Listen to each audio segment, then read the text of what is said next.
It was, and it is, a difficult journey, but I am seeing it through. I left religion and Christianity after realizing that it was a scam, it was a grift, and it was a lie. Sure, there are many people who believe in God, in a deity, or in Jesus Christ. There is, however, no evidence backing up the existence of God, or that Jesus Christ was the Son of God, or that he is the Savior of the world. Many people believe Christianity to be true, but they are deceived and they are squandering their lives following a God that does not exist. In September of 2024, I resigned from the worship team of the church where I was attending. I walked away from the church and I walked away from Christianity. In the process, I lost friends, and for a time, I lost my purpose and my identity. Who in the hell is Garth Oxner? For a while, I couldn't tell you. I simply had no idea. I didn't know. It was devastating to leave the church, many friends, and my beliefs. Once I saw the truth and I knew that Christianity was a lie, I had no choice but to reject it. Closing in on 2 years since the beginning of my deconstruction, it is time to give you an update on my deconstruction and where I'm at with my journey. This video is an update of what my life looks like without Christianity. Hi, I'm Garth Oxner, former worship leader. I'm now an agnostic atheist, and I'm your host of Faith Challenged. Soon after I left the church, Sue was laid off from her position of employment. I bring this up as this was a more immediate crisis that required my attention. I simply didn't have the time or the bandwidth to deal with the fallout of leaving Christianity. For many reasons, Sue's layoff turned out to be positive for Sue and me. As I am retired, I do have a great deal of free time that I can manage pretty much as I see fit. So once my housework is done, time is basically my own. After losing my faith, the last thing that I needed was free time. Sue losing her position presented her with the opportunity to work from home. Sue did this for several months before accepting another position. While my wife worked from home, I helped her in any way that I could.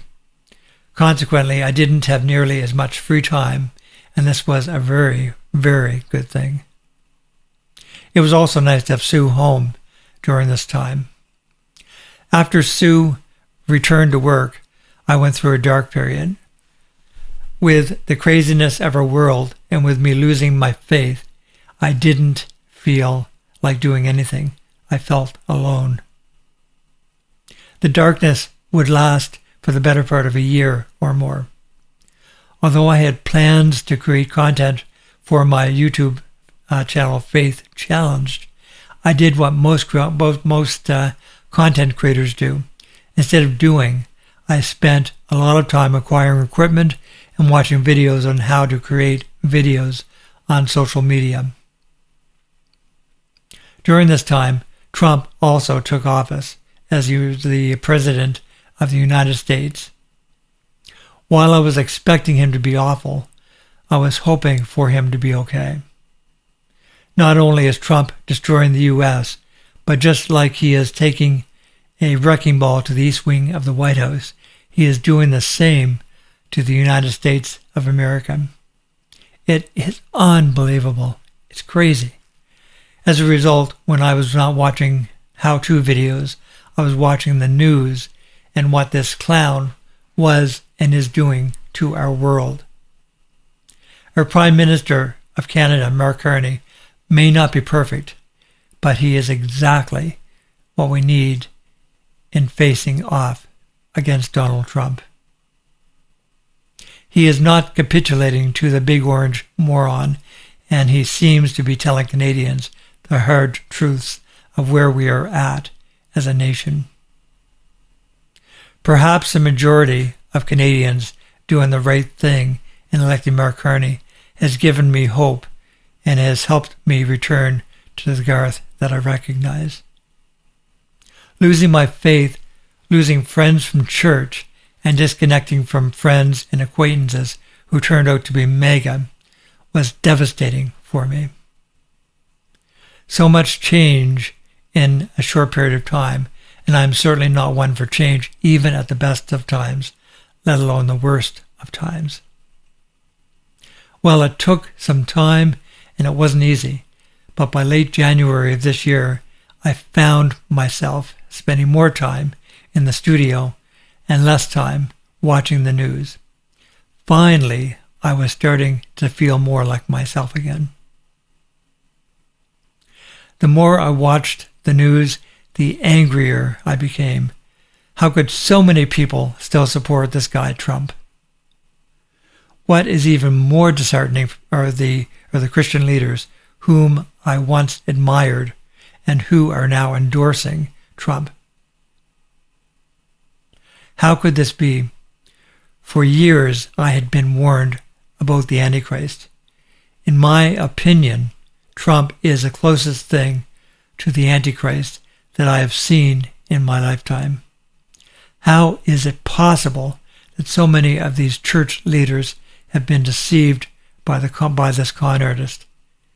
Eventually, I reached a point in my life when I realized that I needed to take back my life no matter what was going on in the world.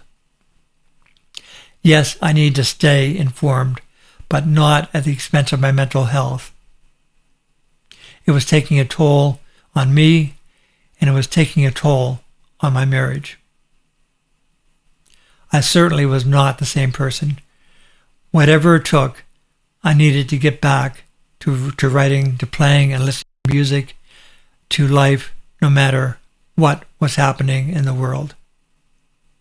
It was time for me to figure out how to do life without the crutch of Christianity.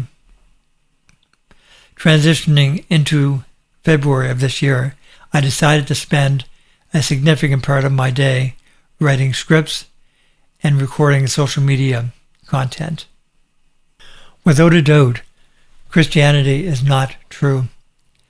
As I have a background in theology and having spent many years as a Christian, I have a responsibility to tell others that the concept of God is man-made and that there is no evidence supporting the existence of God.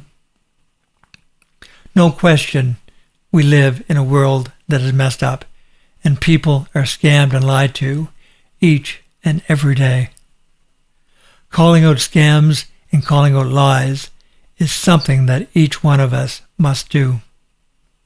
In a world full of bad news, we also need to be consumed and be exposed to good news frequently. We must stay informed, but in all of the bad news, we must not forget the good news of the day.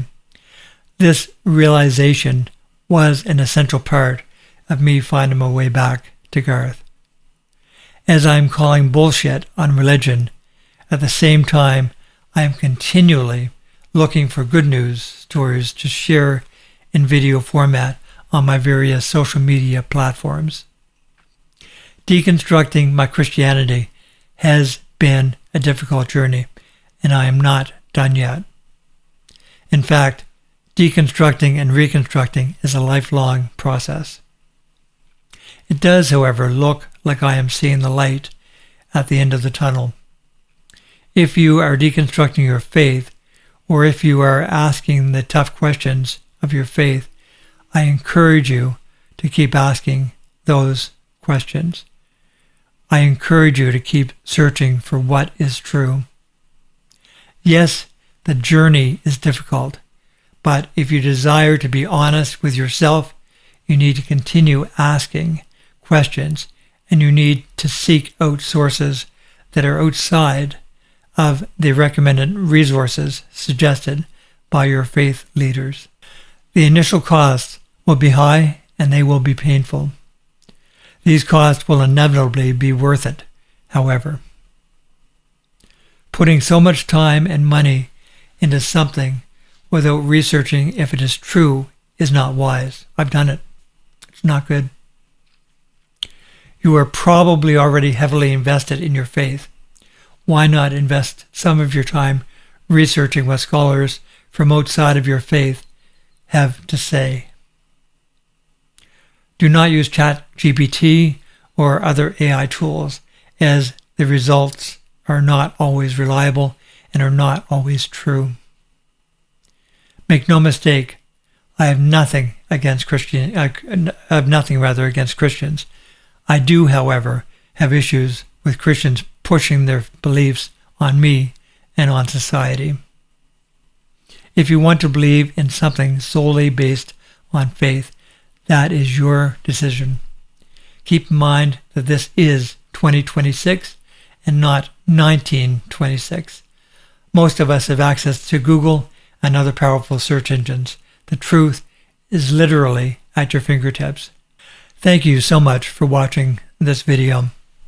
If you found this content helpful, please like this video and subscribe to Faith Challenged. Please comment and let me know where you are from, where you are at with your faith, and what you thought of today's video. Until next time, I'm Garth Oxner, host of Faith Challenged, reminding you to always think critically.